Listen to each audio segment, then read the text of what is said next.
What's going on, everyone? This is Steve Larsen, and you're listening to Sales Funnel Radio. Welcome to Sales Funnel Radio, where you'll learn marketing strategies to grow your online business using today's best internet sales funnels. And now, here's your host, Steve Larsen.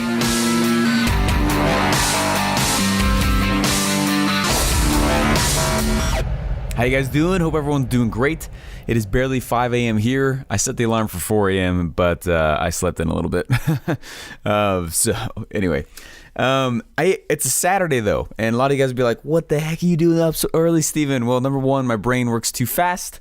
Sometimes I can't sleep, so I just get up.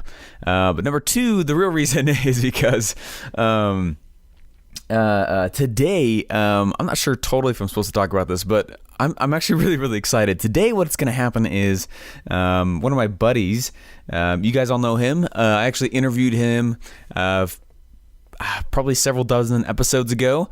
His name's James Smiley. He's the man. And James Smiley was kind enough to send his own videographer, who's totally awesome, up to Boise. And today, Saturday, we are spending the entire day filming Gary V styled videos, which is kind of cool. So I'm getting up early so I can lift, honestly, and so that I can start prepping the different storylines. They want to film at least like 12 different storylines, 12 different videos that they can go turn into like those kind of fast-paced, kind of cool Gary V styled little snippets, those little vignettes that he puts out all the time on Instagram. Quite honestly, I don't really get on Instagram too much, but I am excited to get my own series of videos filmed like that, which is kind of cool. It's very exciting. So,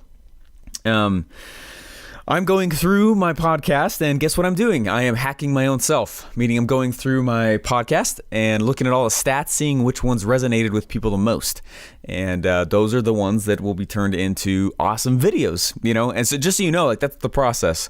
And they're like, what's 12 cool things you could talk about? And I was like, well, I think everything you think everything that I put out is cool, and that's why I talked about it, but what did everyone else think was cool? So let's go look at the stats. Let's look at what people create or liked and shared and things like that. So I'm going through my show.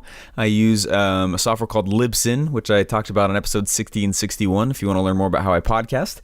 And I'm going through all the stats, and I'm looking at basically seeing which 12 are the coolest ones, and then I've got a whole bunch of thoughts on my own that I'd love to go add as well. So I'm excited though.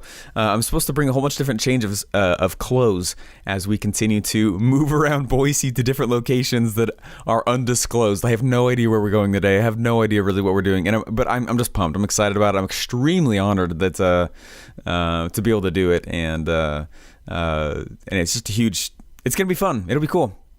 I'm just kind of swinging with it, honestly.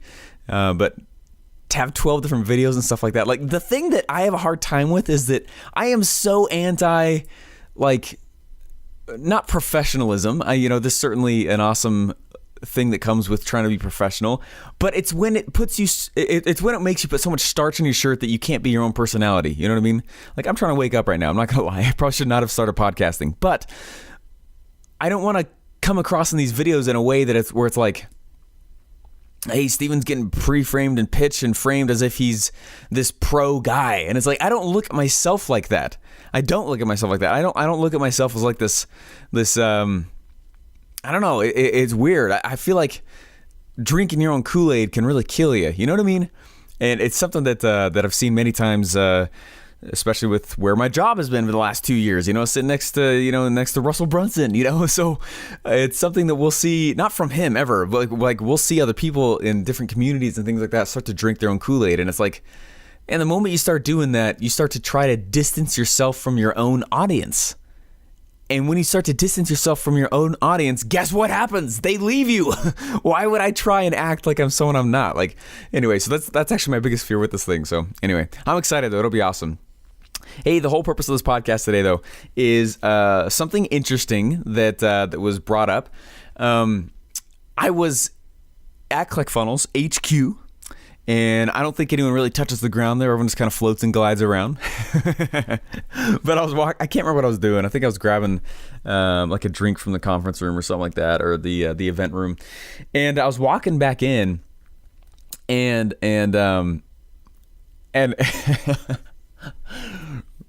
Russell was talking to someone else too, and he and I ended up walking at the same time back to his office, and he goes, everyone needs to be more like Steven. I was like, what are you talking about? And he goes, what did he say? You follow the biggest pile of cash rule, biggest pile of gold rule. And I was like, what's that, man? And he goes, it's the biggest pile of gold rule. He's like, whoever has the biggest pile of cash, that's the person that you go and follow. And I was like, that's kind of interesting. He's like, everyone should be more like that. He's like, that's super cool that you're more, he's like, you're naturally like that, man. And I was like, huh. I mean, it felt a little bit from left field, the comment did, but he must have been talking about it from somebody else. Because what I did is I went online, and you guys got to understand that when I met my wife, I was 6% body fat. Okay. I was working out at least once a day, a lot of times twice a day. I did a couple 3 days, and it's all self-driven. I really like it. I'm very aggressive as an individual physically. I like to push my body. As I have been married and in school and college and the pressures of everything, and like, I'm not gonna lie, I gained a little weight, and I want to change that. And so about 6 weeks ago, I went and I got on YouTube, and with the intent of finding a buff dude that I could hire. And so what I did is I went on YouTube, and I literally found like the most shredded dude that I could. The guy has to walk sideways through doors. You know what I mean? I wanted to find the guy that could kill me in a single flex, not punch, flex. And so I went and I found this guy that was just, he's massive. He won all these fitness competitions, and I just messaged him totally out of the blue. I didn't know if he did any coaching at all. And I was like, hey man, I really want to get ripped. How can I hire you? And I was like, I've been disciplined to do it before on my own. I want help with the meal plan. I like help with the X, Y, and Z. The lifting part's easy. I want the help with the meal plan. Please help me with that. And he was like, sure, man, sounds good. So he's been working with me for the last 6 weeks. I have no idea where he lives. It's all been remote. And I am not by any means shredded yet. But my whole goal is to be more buff looking than Russell is by Funnel Hacking Live. And so a lot of the office right now is in this competition, trying to like get swole patrol, baby. Woo. And so anyway, he was laughing. He's like, you follow the biggest cash rule. This dude's ripped, so that's why you hired him. He's like, you came here, you learned marketing, like biggest pile of cash rule. You follow that all the time. I wish that more people learned it. I was like, that's interesting. So I was thinking through just my life and how kind of subconsciously, that's kind of how I've done it for a long time. I explicitly did door-to-door sales because I knew it would be one of the most emotionally challenging sales environments that I could conjure up. Like, that's why I did door-to-door sales, so that I could, honestly, I did door-to-door sales voluntarily knowing that it was going to suck. Like, that's why. I did it for 2 summers, and then after that, I guess I didn't get enough of it. I went and I did telemarketing, because I knew I hated talking on the phone. I knew that I would learn how to sell. I knew, like, those are the reasons why I did it, so that I could get better and put myself in an uncomfortable scenario. Okay, it's fascinating. Okay, I took 2 or 3 minutes just to think through like the list. I was like, that was kind of like a biggest pile of cash rule, and then I went to the next one, like trying to speak at different events and things like that. Like years ago, like I don't. A lot of you guys may not know this, but I sang for a long time. Since 4th grade, I had a lead role in several musicals. I was in the top choirs. I was in the top, I sang in a band. I played drums for like 6 years. But what was funny is that when I was doing singing at first, I was like so shy that no one could ever hear me. So I just kept practicing until finally, I got a lot better. I put myself in really challenging scenarios on purpose. You know what I mean? Stage scenarios. And what's funny is how much I'm on stage now. And I had no idea those two would coincide. Army. I legitimately went into the Army because I wanted to get my butt kicked. Okay. I didn't need to go into there were other ways. Okay. I wanted to do it because I wanted to go into those extreme, stressful environments, whereas physically demanding, whereas it's all you could do to just keep it together. You know what I mean? I wanted that. And I which was so funny. It sounds like a problem, but when Russell pointed it out just a few weeks ago, I was like, huh, maybe he's right. Is this a problem? You know what I mean? He's like, think about that. You came and you learned marketing here. The buff guy, you went and you hired that guy. I'm leaving my job not because I have a bigger pile of cash than Russell. Please never think that. And I think that everyone already knows that. That goes without saying probably. But because I think that there's things I need to learn that a job can't teach me. You know what I mean? And there's some stress that comes with it. Good stress. I'm not like freaking out or anything. I'm actually really, really pumped. It'll be awesome. But all I wanted to do is I wanted to help you understand the biggest pile of cash rule, as coined and termed by Mr. Russell Brunson himself. Trademarked, registered mark, blah, blah, blah. Put a huge thing of disclaimers in right there. Hey, but honestly, I don't know where it stems back from, but definitely early on in my childhood, some things that I started doing, I think are honestly in my early teens or mid-teens. I don't know what clicked or what it was, but I kind of liked putting myself in stressful environments on purpose because of what would happen to myself after I was done with them. And honestly, I may not even understood that consciously, that that's what I was doing, but I did seek out slightly stressful environments kind of on purpose. Probably first as just kind of an adrenaline high. I was a bit of an adrenaline junkie growing up. I would go longboard down. I was a big longboarder, guys. I love to longboard. And it's like a skateboard, but it's long. So it's longboard. And I had a speed board. And I would go 45 miles an hour. My brother would clock me in a car behind. Barefoot down hills. Like, that's stupid. Like, who does that crap? Like, that's stupid. But, like, I've always been a little bit of an adrenaline junkie. So I don't know if I can blame it on, like, yeah, I consciously knew that was the biggest pile of cash rule as coined by Russell. Like, but that's slightly been the outcome from it, though, is that putting myself in scenarios where not all the pieces are quite figured out, where not everything is quite laid out in front of me, where I can't really see the middle. I just kind of know where the end is and where I'm trying to get, because I know that it'll work out on the other side. Okay, longboarding barefoot, that's stupid. Okay, don't do that. That was a dumb example. That was an example of what not to do. But I think it comes down to some lessons that Perry Belcher talked about. There's a great course. I just heard that Digital Marketer. This is honestly the best course that I think digital marketers come out with. It's a course called Secret Selling System. It's like 18 hours long by Perry Belcher. It is fantastic. It is one of the best funnel training courses I've ever listened to ever. A fair warning though, there is a fair amount of swearing in it. And anyway, I wouldn't listen to it around kids. Just letting you know. Excuse me. Perry Belcher is a bit vulgar. Anyway, if you don't know anything about him. But there's a few different levels. I think he named 7. I'm just going to go through 3 of them here. 7 different belief phases, okay?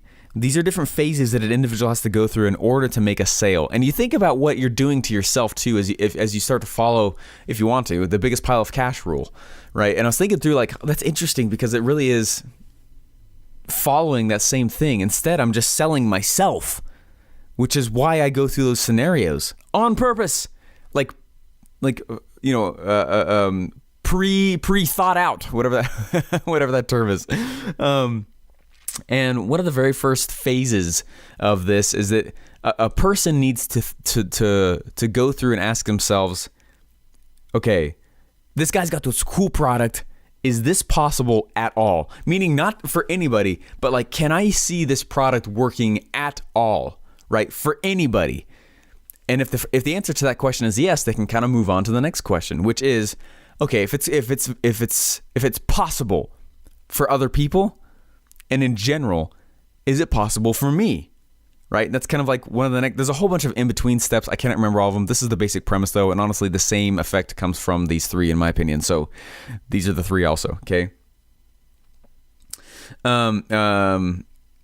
So number 1, is this possible, like, at all? Is it possible in general that this product could get the change that this guy says it is, right? That's like the first phase of belief. The second one is it possible for me? Can I pull this off, right? Is this something where I could actually go off and be successful with it? Which kind of leads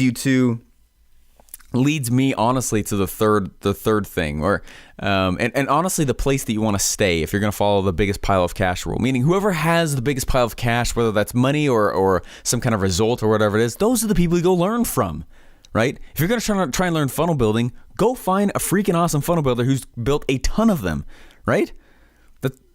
Right? This is Sales Funnel Radio. It's why you're listening to me. I built a lot of funnels for a lot of people in a lot of scenarios, right? You're following the biggest pile of cash rule already right now. And I've had a ton of you guys reach out and ask me if I'm going to have a mastermind after I leave ClickFunnels, and or coaching or something like that. And I was like, that's interesting. That's probably the market telling me that that's what it wants. I haven't thought of that. Maybe I should do that. Anyway, so you want to stay kind of in this third phase if you're going to follow the biggest pile of cash rule. And this is something I identified for me anyways, where if I can get past a belief that, let's take this lifting example, okay? This example of me trying to, I want to go get buff again. I was doing sprint triathlons, guys. I was like, I was killing it. I was like the fastest dude out of 50 guys that I would run with. I was like, oh man, I so miss that. It's such a huge physical rush. I like pushing my body to those uncomfortable places, and like that's awesome. Maybe it's a little bit of an issue. It goes back to the adrenaline longboard barefoot issue, maybe. But let's take this as an example. Is it possible at all? Is there any belief I have that it is possible for anyone in all of humanity to get ripped and buff? Yeah, I do believe that it's possible. Okay, that lets me go into the second phase. Okay, and obviously in tandem, think through this also with money making. So let's go to the second phase. Is it possible then for me? Do I believe that I have the capacity to be able to do this? Right? Yeah, I have. Not just because I've done it before and was that way for a while until I kind of focused on making money, which makes sense. So I was trying to follow my fatherly roles and husbandly roles of providing, But that leads me to my third phase, the third one here, and this is honestly kind of a personal one. The third one is since it's possible, if this is possible, how should I say this? Since it's possible, I'll just figure it out and start walking. Okay, that's kind of what I'm going to name the phase. Meaning, I hardly ever have all of the steps planned out. I have a very rough 30,000 foot view, plan of what I'm actually trying to do. And I've noticed that it's the same way. It's the same way with how I build funnels. That's always that way. We never have all the details, all the plan. This is what it's going to look like. This is what it's going to be like. This is what this page is going to say. This is what this email is going to pop. Like, no. What we do is we set a very rough flag out on a hill. Okay, we say that's where we're going. Take the hill, and we start moving. We just start walking towards it. Okay, and as we encounter the hill, there's a random boulder that comes up, or there's a cliff that appears and we didn't know it was there, or there's a huge chasm, or a massive river, or something, or a rope bridge where it's barely working. You know what I mean? And then we just deal with that problem at that time only. And I think sometimes one of the reasons people will not progress, and something that I see, and there's hundreds of people I've coached through the 2 Comma Club coaching program now, hundreds that have come to the FAT event, the Funnel Hackathon event, right? There's hundreds, you guys. And one of the things I think people, there's really 2 different personality types that I see as far as it goes to, to action taking, that I see happens all the time. And the first one is the one where it's like, I have got to have everything planned out in front of me so that I know it's safe for me to jump, so that I know it's safe for me, so that I can handle every single contingency that's ever possible. And I'm like, gosh, like that contingency right there you're asking me about, the probability of it is so tiny. Are you kidding me? Like, deal with it when it comes, which is the second personality. The second personality that I see comes through, and it's funny because when I'm standing on stage and I'm seeing all these people, like ask questions, and I see them progressing, I can see who's getting it. And I can also see who's already implementing it in the event. Like, they haven't waited to leave or go home. They're doing it there. Okay? The second personality is the one who goes, I get it. I see the vision. Not all the steps. I see the vision. I see where you're trying to take us.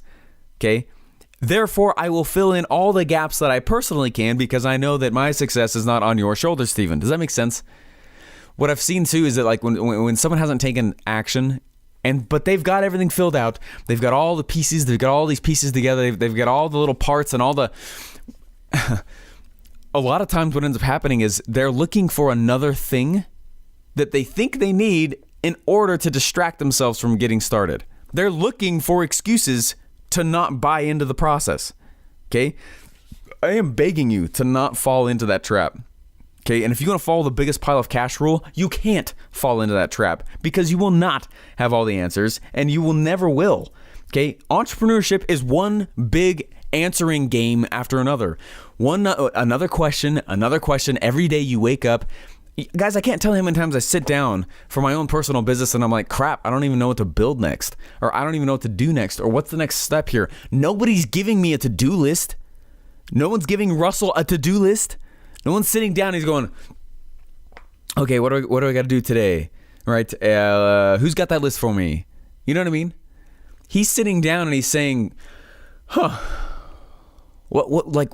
what's hurting right now? Is there something I need to go fix? Is there something we should go increase revenue on or optimize? Is there something, does that make sense? There's no such thing as entrepreneurship where all the answers are given to you. And I am all about entrepreneurship. And I know you guys are all in here too who are. And if you are trying to become one, please understand that it is a biggest pile of cash game. Okay? Where go learn from the best people. Okay, there's a reason Russell has his own inner circle, right? 100 people come in from pretty much every industry you can imagine. And then he has his own personal growth styled masterminds also. Okay, then he goes and he hangs out with these massive guys that are also on his level and even higher so that he can continue to grow. Does that make sense? It's the same thing. It's the exact same thing. You will not have all the answers, and you might sit there and go, "Yeah, I know, no duh." Well, then if you've been waiting to launch something for quite a while, you're not following the rule. Then, does that make sense? It is a game of jumping out of the plane and building the parachute while you fall, not before you jump. Funny enough, the first time I ever built an info product, I did it wrong. I did it so wrong. I did it terribly. I spent 8 months building the product. I was convinced that the product was the thing that made the sale. Products rarely make sales. Okay? A sales message makes sales. They're not the same thing. Okay? It's the whole reason why we'll go out and we sell stuff before we ever make it. Okay? Anyway, I'm totally getting on a soapbox here because I'm noticing like a lot of people haven't started because they think that the product needs to be done or has to be perfect. It's not gonna be perfect. It's coming from your own head. When the market is the thing that needs to tell you what you should be building. Okay? You don't have the creativity inside of you to be successful and make $1 million. That's why this game is more like a game of detective, right? It's like a detective game. You're going to go through and you're going to discover what the market wants. You're going to toss things out there. Nope, that wasn't it. Okay, let's take these three things out. Let's adjust that. Now it's relaunch. Well, oh, cool. All but one of them stuck. Okay, let's go back. Let's make it, relaunch. Iteration. And it's part of this biggest pile of cash rule too, where what you're really trying to do is you're trying to help just get your own self in motion. Right? Action creates action. Motion creates motion. Success creates success. And if you get these little tiny, one of the easiest ways to follow the biggest pile of cash rule that I've noticed in my own life is I try to have personal small wins every single day. Okay? I try to get at least, guys, I work full time for somebody else and it's way more than full time. Okay?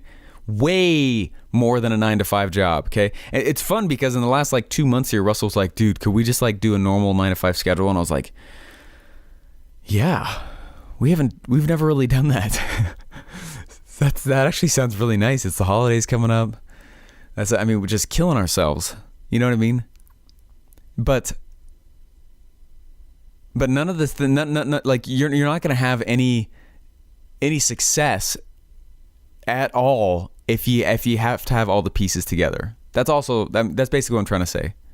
If you're trying to follow the biggest pile of cash rule, one of the easiest things that you can do is go just try and do 3. That's what I was trying to say before. Sorry, I totally lost my train of thought because I was thinking through. I totally have like the squirrel brain. Squirrel, you know, which is nice for brainstorming scenarios. And I'm totally doing it right now. But anyways, all this, I was trying to wrap up with this and I got distracted. Okay. I'm sorry. This is me being vulnerable. And just real. Okay. But what I was trying to say though is one of the easiest ways to follow the biggest pile of cash rule is just try and make 3 moves a day. Okay. If you're working for somebody else, it's going to be way more than that for me when I am completely solo January 1st, which I'm very excited about. But just make 3 moves a day. And that's all I try and do. Sometimes I don't get a full 3 and sometimes I just get 2, meaning I try and get 2 to 3 big things done. What's 3? I try and get 3 things done each day that just move the ball forward. I don't even know always where the ball is going. I just try to move the thing. Okay, motion creates motion, action creates action. And I kind of thought that was like a cliche, okay, that's nice kind of thing like 5 years ago. And it is so true though. Just be in motion. Guys, I got an email from someone this morning that was ridiculous. It was so cool. It was an invitation to go hang out with some incredibly huge people who have helped massive celebrities we all know become very successful. And I was like, what? What? That's crazy. Why? Motion. Moving. I hate coaching people who are not already in motion. It's like one of my things. If I can tell an individual is not already moving, looking for their pile of cash, just moving towards it, and if they're not already actively learning, I hate coaching those individuals. Or they're not actively already trying to make money, not thinking about it, not thinking about how nice of a goal it is, not planning it out, actually trying to make sales. I hate coaching those kinds of people because I got to teach them the biggest pile of cash rule. They've had no practice following it. You know, where you're going out and you're learning from the best people. You're already doing it. Nobody's motivating you. You're motivating yourself. Does that make sense? Anyway. I try not to put too many ideas into a single podcast, and I tend to string them all together. So I should probably stop this here just so you guys know. But what I'm trying to say, though, is that now that Russell brought it out and I realized oh my gosh, I do follow that rule. That is actually why I'm leaving my job. That's why I called that dude and says hey, make me buff. And why I've been reaching out to all these, that's fascinating. So follow the biggest pile of cash rule. Who is it that has actually done it? Not talked about it, not written books about it. Who's actually done it? Who's done the thing? Who's actually doing the thing? Who can you follow? Follow those people. Those are the people to go follow, okay? And a lot of times what's funny is the people who have the biggest pile of cash are not the ones that are talking, okay? Sometimes they're the ones who don't want to talk. They don't want to let out their secrets. They don't want to let out. It's been funny to watch this whole failure funnel process because sometimes people don't want to come reveal the traffic secrets that they're using because they're proprietary. They're the ones that are the cutting edge. Usually the ones that you're hearing in courses are not the ones that are the most cutting edge ones. You know what I mean? That's like hearing the news say, hey, this is the best stock to go get right now. It's yesterday. The opportunity's already passed. You know what I mean? Same kind of thing. So sometimes when those biggest pile of cash people come into your life, you've got to find ways to convince them that you are coaching worthy. You know, just like I just said, I've got things that turn me off as far as someone who, when they want me to coach them. It's the same thing. You got to go convince those people that you are coaching, you're coachable, that you're worthy to be coached. And it is the most unattractive thing on the planet when someone's asking me to coach them, and I can tell they haven't even started. They're waiting for permission to start. Cut that crap out. Just start. No one's going to give you permission or a to-do list, and it's going to be all one massive, big, continuous problem-solving exercise. And it's very fun, and it's extremely, it's kind of a liberating thing, actually. It's fun. Have that kind of control. Anyways, guys, probably said too much there, but just think through that, though. What is the thing you're trying to go for? Find the person with the biggest pile of cash, and keep yourself in the phase where all you need to know is enough, not all of it. And I'll talk to you guys later. Bye. Thanks for listening to Sales Funnel Radio. Please remember to subscribe and leave feedback. Want to get one of today's best internet sales funnel for free? Go to salesfunnelbroker.com/free funnels to download your pre-built sales funnel today.